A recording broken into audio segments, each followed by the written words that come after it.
आओ और मेरी गुड़िया लेकर आओ, वरना उस छोटी लड़की के नाखून बड़े हो जाते।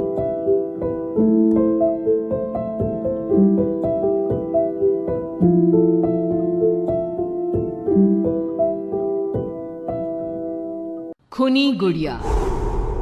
वो आवाज। आधी रात का वक्त हो चुका था। पड़ोस वाले घर से फिर से किसी बच्चे की रोने की आवाज सुनाई देने लगी और साथ में उसी घर में रहने वाली देवकी नाम की औरत की लोरी गाने की आवाज भी।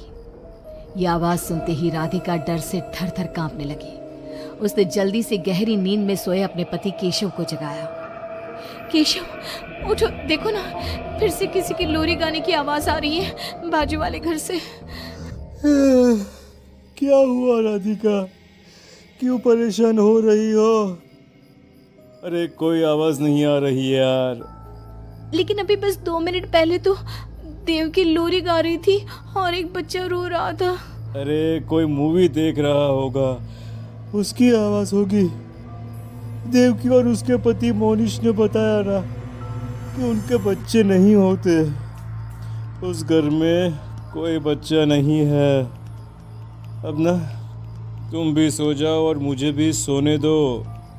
लेकिन अभी बस 2 मिनट पहले तो देव की लोरी गा रही थी और एक बच्चा रो रहा था। राधिका हैरान थी कि आवाज सिर्फ उसे ही सुनाई क्यों देती थी। लेकिन जब उसके पति केशव ने उसकी बात नहीं सुनी तो वो सोने की कोशिश करने लगी। लेकिन राधिका के कानों में किसी छोटी बच्ची के हंसने की आवाज गूंजने लगी। राधिका बुरी तरह से डर गई थी। अगली सुबह मैं दुकान जा रहा हूँ, आज माल खत्म हो रहा है दुकान में। इन दिनों पता नहीं क्यों लोग जमकर खिलौने खरीद रहे हैं। आज बड़े बाजार जाकर सारे खिलौने ले आता हूँ। आप रात होने से पहले आ जाएंगे ना? लगता है तुम देवकी से अभी तक डरी हुई हो। अच्छा ठीक है, देखो घर के पीछे वाली गैलरी में मत जाना, क्योंकि वहां से तुम्हें अक्सर देवकी नजर आती है और तुम ना फिर डर जाती हो। ठीक है केशव, मैं आज उधर जाऊंगी ही नहीं। जब भी उधर देखती हूँ कुछ डरावना ही नजर आता है। केशव दुकान चला जाता है। तभी अचानक राधिका को याद आता है कि घर की गैलरी में उसने कुछ कपड़े सुखाए थे। डरते हुए वो वहां जाती है। दूसरी तरफ देवकी की गैलरी नजर आती थी। राधिका जैसे ही कपड़े लेकर वापस आने को पलटती है, उसकी नजर सामने देवकी की गैलरी में पड़ी। वहां एक 4 साल की बच्ची खड़ी होकर उसे घूर रही थी। हे भगवान, ये कौन है? कौन है ये? मैं इससे पूछूं कि इसका नाम क्या है? हाँ, पूछ लेती हूँ, फिर केशव को बताऊंगी। वो मेरी बात पे भरोसा नहीं करते ना। बेटा, कौन हो तुम? हाँ, तुम्हारा नाम क्या है? गुड़िया। तभी अचानक वहां पर देवकी आती है और वो बच्ची गायब हो जाती है। क्या हुआ? आप किससे बात कर रही थी? वो यहाँ पे मैंने एक लड़की को देखा था। वो कौन थी? कहाँ गई वो अभी? कौन लड़की? मैंने कहा ना, मेरे घर में कोई बच्चा नहीं है। मैंने देखा था, वो यही थी। वो आपके पीछे कौन है? राधिका को फील होता है कि किसी ने उसे धीरे से पुकारा, आंटी। राधिका पलट कर देखती है तो वहां वो छोटी बच्ची खड़ी थी। राधिका चीख कर बेहोश हो जाती है। जब उसकी आंख खुलती है तो केशव उसके पास खड़ा था। क्या हुआ राधिका? राधिका, होश में आओ। वो तो भला हो देवकी जी का, जिन्होंने तुम्हें बेहोश पड़ा देखकर मुझे कॉल कर दिया और मैं घर आ गया।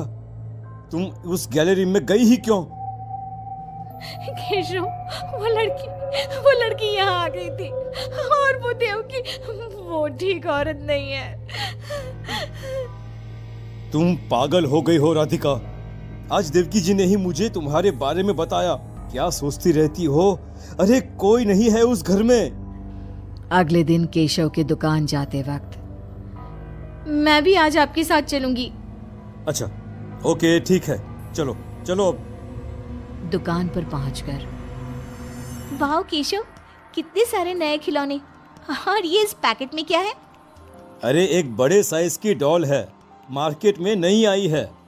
सोचा अगर लोग खरीदेंगे तो अगली बार और ऑर्डर कर दूंगा। क्या मैं देख लूं इस डॉल को?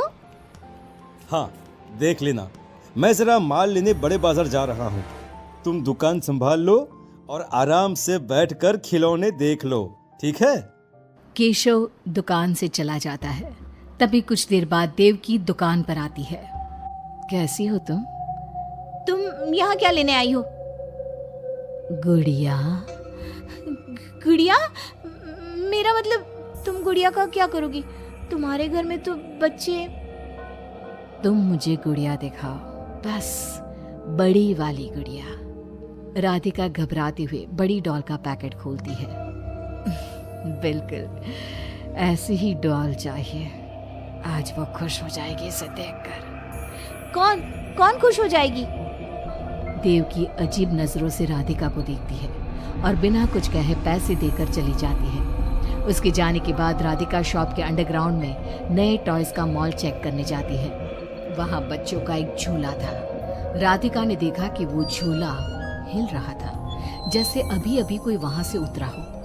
राधिका को किसी छोटे बच्चे की आवाज आती है। कौन है वहाँ? वही छोटी लड़की जो देविका के घर दिखी थी, राधिका के सामने आ जाती है। आंटी, मुझे गुड़िया चाहिए, वो बड़ी वाली। मेरे पास कोई गुड़िया उड़िया नहीं है। बड़ी गुड़िया चाहिए, मुझे दे दो, नहीं तो मैं ये सारे खिलौने जिंदा कर दूंगी और फिर वो आपको मार डालेंगे। कौन हो तुम? मैंने कहा ना नहीं है मेरे पास बड़ी गुड़िया। अभी तो थी ना, कहाँ गई? वो देवकी ले गई अपने साथ। अभी जाओ और मेरी गुड़िया लेकर आओ, वरना। उस छोटी लड़की के नाखून बड़े हो जाते हैं और पैर उल्टे। वो बहुत ही खौफनाक दिखने लगती है। नहीं देखो, मैं अभी जाकर तुम्हारी गुड़िया लाती हूँ। तुम यहीं रुको। नहीं, मैं तुम्हारे साथ चलूंगी, कहीं तुम भाग गई तो। राधिका शॉप से निकलकर तेज स्पीड में सड़क पे चलने लगती है। उसने पलट के देखा तो वो लड़की साए की तरह उसका पीछा कर रही थी। राधिका देवकी के घर पहुंचती है। दरवाजा खुला था। राधिका अंदर गई, वहां कोई नजर नहीं आया, बस सामने वो गुड़िया रखी थी। राधिका चुपचाप गुड़िया को उठा के वहां से आने लगती है। पीछे से आवाज आती है। रुको, ये क्या कर रही हो? मेरी गुड़िया कहाँ ले जा रही हो? देखो देवकी, ये गुड़िया मुझे ले जाने दो, वरना वो लड़की। ओह, तो उसने तुम्हें डराया। उसे तो मैं बुलाती हूँ। गुड़िया, जरा यहाँ आना बेटा। मम्मा, क्या हुआ? मेरी लाडो गुड़िया को बहुत पसंद है। देखो ना, 10 साल की हो गई, अब तक डांस से खेलती है। ये तो वही लड़की है, और ये 10 साल की नहीं 5 साल की है। हाँ, लेकिन जब उस कार एक्सीडेंट में मर गई तब 5 की थी। अब तो 10 की हो गई है ना। मतलब ये मेरी बेटी है और मरने के बाद भी मेरे साथ है। इसे ना लोरी सुन के ही नींद आती है और डॉल्स इसे बहुत पसंद है। राधिका बुरी तरह से घबरा के भागती है। भागते भागते मेन रोड पे आ जाती है। वहीं उसका एक्सीडेंट होता है और उसकी मौत हो जाती है। उधर राधिका की मौत के बाद केशव को पास वाले घर से बच्चे के रोने और लोरी गाने की आवाज सुनाई देने लगती है।